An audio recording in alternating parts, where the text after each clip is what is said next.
کافی ساری دائیاں تھیں، عورتیں، وہ چلیں بچے لینے کے لیے مکہ المکرمہ۔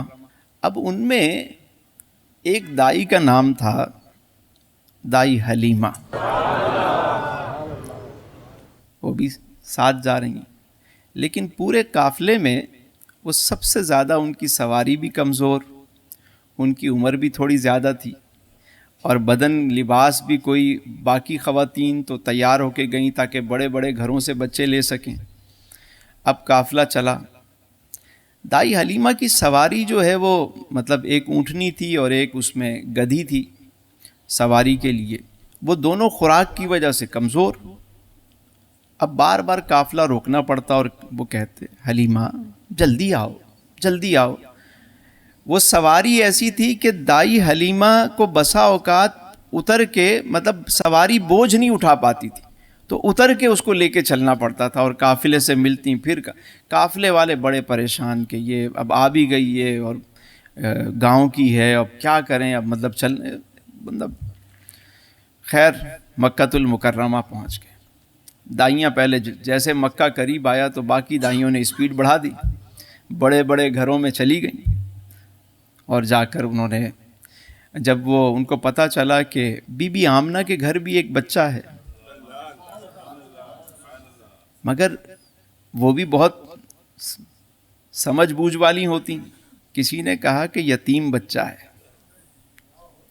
کیا کہا؟ بچہ ہے لیکن لڑکا ہے لیکن یتیم ہے۔ اب وہ سب وہاں سے بغیر دیکھے ہی کوئی نہ کوئی بہانہ کر کے بڑے بڑے گھروں کی طرف روانہ۔ دائی حلیمہ بھی مختلف گھروں میں گئیں، لیکن انہوں نے ان کی خستہ حالی اور ان کی اپنی حالت دیکھ کے انہوں نے منع کر دیا دوسری دائیوں کو۔ اب شام ہو گئی، ساری دائیاں بچے لے کر جہاں انہوں نے پڑاؤ ڈالا ہوا تھا وہاں بچے لے کر آ گئیں۔ دائی حلیمہ کو کوئی بچہ نہ ملا اور آپ مکے میں گھوم رہی ہیں۔ اتنے میں حضرت عبد المطلب سے آپ کی ملاقات ہو گئی۔ جناب عبد المطلب آپ کے دادا جو ہیں، انہوں نے پوچھا مائی کیا نام ہے تمہارا؟ کہنے لگی میرا نام حلیمہ ہے اور میں قبیلہ بنو سعد سے ہوں۔ حضرت عبد المطلب نے جو بات کہی وہ بڑی شاندار، فرمایا ماشاء اللہ، حلم بھی ہے اور سعادت بھی ہے۔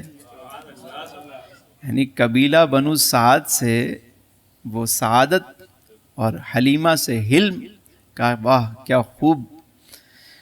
فرمانے لگے کہ میرا ایک پوتا ہے، والد اس کے نہیں ہے، اگر تم چاہو تو اس بچے کو لے جا سکتی ہو۔ حلیمہ کہنے لگیں اپنے شوہر سے ذرا مشورہ کر لوں۔ ان کے شوہر حارث کے پاس گئیں، کہنے لگیں کہ مجھے ابھی بچے کو دیکھا نہیں ہے۔ شوہر سے اجازت لینے گئیں کہ بچہ یتیم ہے اور میں یہ چاہتی ہوں کہ خالی ہاتھ نہ جاؤں، مجھے اچھا نہیں لگ رہا کہ میں خالی ہاتھ جاؤں، خالی ہاتھ جانے سے بہتر ہے کہ ہم اسی یتیم بچے کو نہ لے چلیں ساتھ۔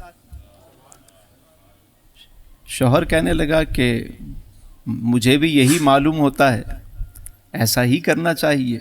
اب وہ اس بات پہ راضی ہوئیں اور حضرت عبد المطلب کے پاس آئیں، کہا کہ چلیے ہم بچے کو لے جاتے ہیں۔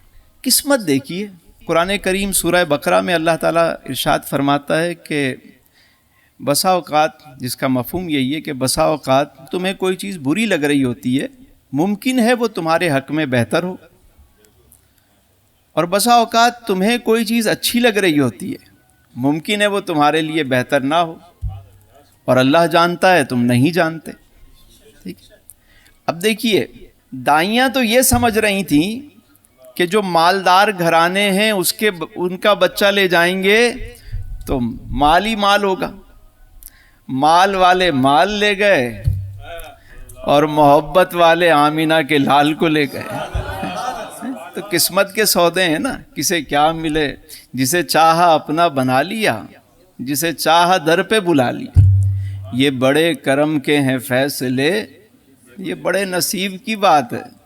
اب دائی حلیمہ چلی، حضرت عبد المطلب لے کر گئے بی بی آمنہ کے گھر۔ حضرت بی بی آمنہ سلام اللہ علیہ نے آپ کو ویلکم کیا، اندر سلام کیا، اندر بلایا اور پھر کمرے میں لے کر گئی۔ اب دائی حلیمہ جو بیان کرتی ہیں وہ سنیے۔ کہتی ہیں جیسے ہی میں اندر گئی تو میں نے دیکھا کہ ایک بچہ جو ہے وہ ایک پنگھوڑے میں بچہ لیٹا ہوا ہے اور دودھ کی طرح سفید، خوبصورت آنکھیں، کشادہ پیشانی، کشادہ چہرہ۔ کہنے لگیں کہ جیسے ہی میری نظر پڑی تو پھر وہ نظر ہٹنے کا نام نہیں لے رہی تھی، اور پھر بے تاب ہو کے دائی حلیمہ نے میرے آقا کریم کی پیشانی کا بوسہ لے لیا، اور جیسے ہی دائی حلیمہ نے بوسہ لیا میرے سرکار نے آنکھیں کھول دی، اور آنکھیں کھول کے میرے حضور مسکرا دیے۔ گویا دائی حلیمہ نے یوں کہا ہوگا حضور کو دیکھ کر کہ مکھ چند بدر شاشانی ہے، متھے چمکے لاٹ نورانی ہے، کالی زلف تے اکھ مستانی ہے، مخمور اکھیں ہن مد بھریاں، اس صورت نو میں جان آکھاں کہ جانے جہان آکھاں، سچ آکھاں تے رب دی میں شان آکھاں، جس شان تو شانہ سب بڑیاں۔ سبحان اللہ ما اجملکا ما احسنکا ما اکملکا، کتھے مہر علی کتھے تیری ثنا، گستاخ اکھیاں کتھے جاڑی۔ یہ اور پھر اجازت لی، اور دائی حلیمہ کہتی ہیں کہ میں نے اس بچے کو جیسے ہی اٹھایا اور اپنے سینے سے لگایا تو ایسا لگا میرے سینے میں ٹھنڈ پڑ گئی۔ کہتی ہیں میں ان کو سینے سے لگائے جہاں ہمارا قافلہ ٹھہرا ہوا تھا وہاں لے کر آئی، اور میری چھاتی میں قحط کی وجہ سے، خوراک نہ ہونے کی وجہ سے اتنا بھی دودھ نہیں تھا کہ میرا بچہ عبداللہ جو ہے وہ اس دودھ کو وہ سیر ہو پاتا۔ وہ دودھ کی کمی کی وجہ سے وہ روتا تھا۔ لیکن آج عجب معاملہ ہوا کہ جب میں حضور کو لے کر آئی، جب میں وہاں پہنچی اور میں نے دائیں طرف سے دودھ پلانا شروع کیا تو میں نے دیکھا میری چھاتی دودھ سے بھر گئی۔ سیر ہو کر سرکار نے دودھ پیا، اور کہتی ہیں جب میں بائیں طرف لے جانے لگی تو حضور نے دودھ نہیں پیا۔ کہتی ہیں میں نے پھر اس طرف کیا، دودھ نہیں پی رہے، پھر کیا، پھر نہیں پی رہے۔ تو میں سمجھ گئی، مجھے بعد میں پتہ چلا کہ یہ بچپن میں بھی میرے سرکار جو ہے وہ دوسرے کے یعنی دوسرا بچہ جو ہے وہ اس کا حق ہے، اپنے بھائی کا حق آپ نے بچپن میں بھی اسے دے دیا۔ یہ میرے حضور کی سیرت ہے۔ کبھی اس طرح بھی کوئی سیرت پڑھے نا پھر، کہ وہ فرماتی ہیں کہ میں نے اپنے بیٹے عبداللہ کو دوسری طرف سے دودھ پلایا، اس نے سیر ہو کر پیا، اور آج بڑے دنوں کے بعد میں نے دیکھا کہ وہ سکون سے سو گیا، حضور آرام فرما رہے ہیں۔ کہتی ہیں میں نے اپنے شوہر سے کہا ذرا اونٹنی کو دیکھنا، اس کے تھنوں میں کوئی دودھ ہو تو ہم بھی پی لیں۔ تو میرے شوہر کہنے لگے ویسے تو تھنوں میں کچھ نہیں ہے، میں ٹرائی کرتا ہوں جا کے۔ کہتے ہیں جب اونٹنی کے پاس پہنچے میرے شوہر تو کیا دیکھتے ہیں کہ اس کے تھن بھی دودھ سے بھرے ہوئے ہیں۔ دودھ لیا، لے کر آئے، کہتی ہیں میں نے پیا، میرے شوہر نے پیا، دونوں بچے سو رہے تھے، ہم بھی سکون سے سوئے، یعنی بڑے دنوں بعد ہم سکون سے سوئے۔ اب دیکھیے کہ حضور علیہ السلام کو جب پایا دائی حلیمہ نے تو سکون میں آ گئی، قرار مل گیا۔ تو پتہ چلا میرا وجدان یہ کہتا ہے کہ جو شخص بھی اپنے نبی سے تعلق بنانے میں کامیاب ہو جائے اس کو قرار مل جائے گا۔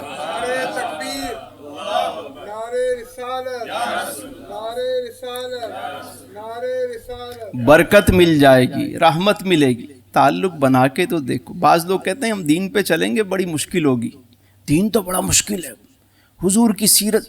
میں نے کہا ہم آپ کی جو مشکلات ہیں حضور نے آپ کی مشکلات کو آسان کرنے کے لیے تو اتنی ریاضتیں کی ہیں.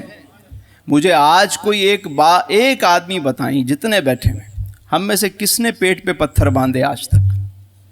کس نے باندھے؟ کسی نے باندھے. ہم میں سے کس کو اتنا ستایا گیا کہ ہمارا جوتا لہو سے بھر گیا ہو؟ ہم دین پہ چلیں گے, دین بہت مشکل. بھائی کون سی مشکل آپ کو پیدا ہو رہی ہے؟ یہاں تو یہ حال ہے کہ حضور کے نام کا صدقہ ہے.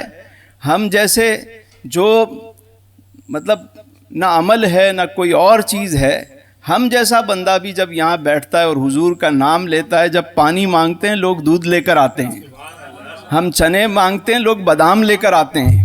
یہ اکرام, یہ تعظیم, یہ تو صرف نام لینے کی برکت ہے.